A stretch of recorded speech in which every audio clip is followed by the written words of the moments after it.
Survey map compulsory. Record position ఉంటేనే registration. Karnataka మోడల్‌లోనే Bhubharati అమలు. భూమి మీద రిజిస్ట్రేషన్ చేయాలంటే కేవలం పట్టాదారు పాస్‌బుక్ ఉంటే సరిపోదు.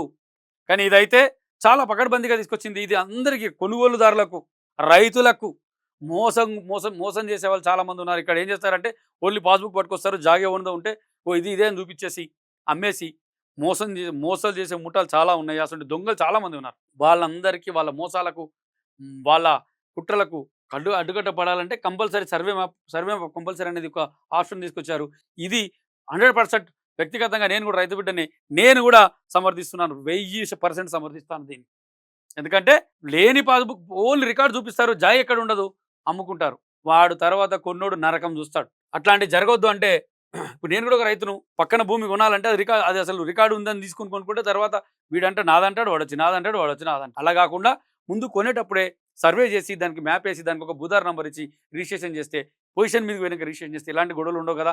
దానికి అనుగుణంగానే ఇప్పుడు సర్వే మ్యాప్ కంపల్సరీ అని ఒకటి పెట్టారు. భూములు రిజిస్ట్రేషన్ చేయాలంటే కేవలం పట్టాదారు పాస్‌బుక్ ఉంటే సరిపోదు. ఇకపై పక్కా సర్వే మ్యాప్, రికార్డులు, పొజిషన్, అద్దుల వివరాలు తప్పనిసరిగా ఉండాల్సిందే. భూ సమస్యలకు శాశ్వత పరిష్కారం దిశగా ప్రభుత్వం అడుగులు వేస్తుంది. పైలట్ ప్రాజెక్టుగా 5 మండలాల్లో ఇంటిగ్రేటెడ్ భూభారతి పోర్టల్ను ప్రారంభించగా కర్ణాటక మోడల్ను ఇందులో పొందుపరిచినట్టు తెలుస్తోంది. చట్టం అమల్లోకి వచ్చిన ఏడాది తర్వాత ఈ మాడ్యూల్ను అందుబాటులోకి తీసుకొస్తుండగా ఇది రాష్ట్ర వ్యాప్తంగా అమలైతే భూ వివాదాలు కనుమరయ్యేందుకు దోహదం చేస్తుంది. ఇది క్లియర్. నేను అన్నాను ఇంతకుముందు. నేను ఒక రైతు బిడ్డగా చెప్తున్నాను. ఖచ్చితంగా ఇది అమలు చేయాలి. రాష్ట్ర వ్యాప్తంగా అమలు చేయాలి.